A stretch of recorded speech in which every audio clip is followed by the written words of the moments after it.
আসসালামু আলাইকুম everyone, welcome to our channel.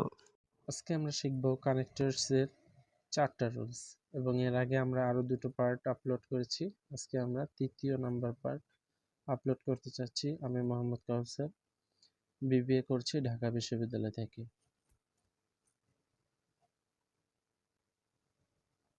আমাদের প্রথম রুলস হচ্ছে যে দুটি নাউন অথবা ভার্ব, অ্যাডজেক্টিভ, অ্যাডভার্ব বা প্রিপোজিশন এর মাঝে যদি আমরা সংযোজক হিসেবে কোনো কানেক্টরস ব্যবহার করতে চাই, তাহলে আমরা নিচের কানেক্টরসগুলো ব্যবহার করতে পারি। যেমন and, as well as, along with, together with, এগুলোর অর্থ এবং, অর্থাৎ একটি নাউন এবং আরেকটি নাউন, একটি ভার্ব এবং আরেকটি ভার্ব। তাহলে and, as well as, along with, together with, এগুলো আমরা দুইটা পরপর নাউন, ভার্ব, অ্যাডজেক্টিভ অথবা অ্যাডভার্ব বা প্রিপোজিশন অথবা সেন্টেন্স এর মাঝে কানেক্টরস হিসেবে ব্যবহার করি। চলুন এবার আমরা একটি উদাহরণ দেখে আসি। আমাদের প্রথম এক্সাম্পলটি হলো যে the teacher dash the students was present, অর্থাৎ টিচারের পাশাপাশি স্টুডেন্টরাও প্রেজেন্ট ছিল। তাহলে এখানে আমরা অ্যান্ড ব্যবহার করতে পারবো না, কারণ এখানে দ্য টিচার্স এর পরে একটা কমা আছে। আমরা আগে যে শব্দগুলো দেখেছি যে and, as well as, along with, together with, এগুলোর ক্ষেত্রে অ্যান্ড বসাইতে হলে মাঝখানে কোনো কমা থাকা লাগবে না। আর যদি কমা থাকে তাহলে আমরা বাকি তিনটা বসাইতে পারবো, কিন্তু তখন অ্যান্ড বসাইতে পারবো। তাহলে আমরা এখানে কি করলাম যে আমরা অ্যাজ ওয়েল অ্যাজ বসাইলাম।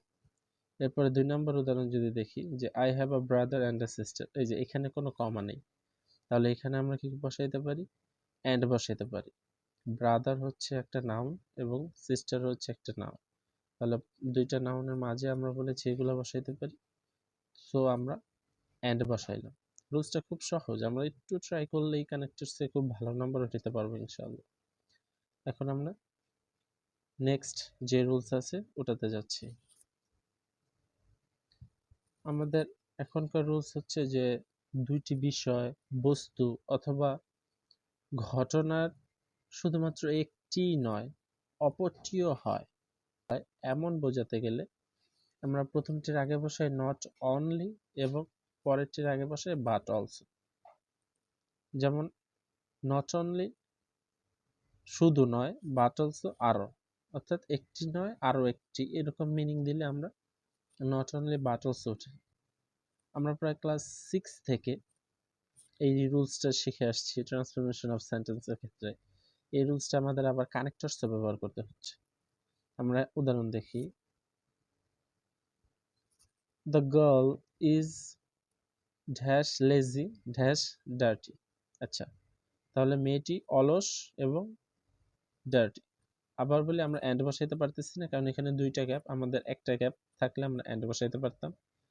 কিন্তু এখানে যদি আমরা এরকম মিনিং দিতে চাই, the girl is not only lazy, শুধুমাত্র লেজি নয়, সে কি এবং সে ডার্টি, অথবা এছাড়াও সে ডার্টি, নোংরা, তখন আমরা নট অনলি বাট অলসো বসাবো। 2 নম্বরটা উদাহরণ যে আমাদের দেশ শুধুমাত্র স্মলই নয়, আবারও কি রিভারাইন, নদীমাতৃক, অর্থাৎ এমনিতেই দেশ ছোট, এর ভিতরে আবার নদী অনেক বেশি, তাহলে তো আমাদের ভূমি খুব কম আছে। তাহলে আমরা শুধুমাত্র এটিও নয় ওটিও, অথবা শুধুমাত্র একটিই নয় অপরটিও হয়, এরকম মিনিং দিলে নট অনলি বাট অলসো বসাবো ইনশাআল্লাহ।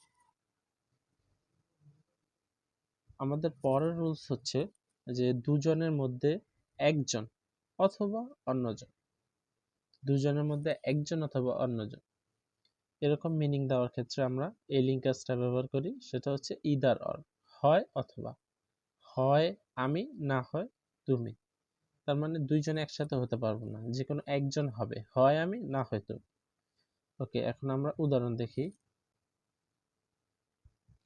প্রথম উদাহরণটা হচ্ছে she is either mad or foolish, অর্থাৎ হয় সে পাগল হবে না হয় সে বোকা হবে। তার মানে পাগল এবং বোকা দুটো যে কোনো একটা হতে পারবে, সে দুটো হতে পারবে না। দ্বিতীয় নম্বর উদাহরণটা যদি দেখি, they play either football or basketball. তার মানে তারা খেলে, কি খেলে? হয় ফুটবল খেলে, না হয় বাস্কেটবল খেলে। তার মানে তারা একটা খেলা খেলে না, এই দুইটা খেলা একসাথে খেলে না, হয় তারা ফুটবল খেলে, না হয় তারা বাস্কেটবল খেলে। তার মানে যখন আমরা দেখবো যে কোনো সেন্টেন্সের সিচুয়েশন এরকম হচ্ছে যেখানে হয় একজন, না হয় অন্যজন, এরকম মিনিং দিচ্ছে, হয় একটি, না হয় অন্যটি, তখন আমরা ইদার অর রুলসটাকে অ্যাপ্লাই করব।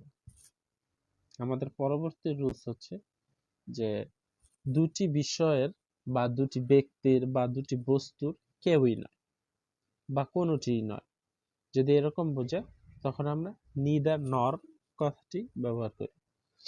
এর আগে আমরা বললাম যে দুটির মধ্যে হয় এটি, না হয় ওটি, আর এখানে আমরা বলতেছি দুটির মধ্যে এটিও না ওটিও না।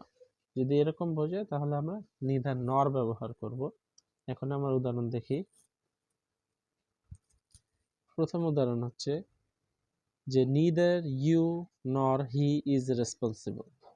এখানে রেসপন্সিবল কে? নিদার ইউ তুমি না, নর হি সেও না। তার মানে তুমিও না সেও না, কেউই না রেসপন্সিবল। তাহলে যখন দুজনের মধ্যে কেউই না, কোনোটিই নয়, এরকম মিনিং দেয়, তখন আমরা এগুলো ব্যবহার করি। পরের উদাহরণ, নিদার ইউ না তুমি, নর আই না আমি, এম রাজাকার। তুমিও না আমিও না, কি না? রাজাকার না। তাহলে তুমি এবং আমি কেউই রাজাকার না, এরকম মিনিং দিচ্ছে। Thanks for watching. Subscribe and press the bell icon for update. Allah Hafiz.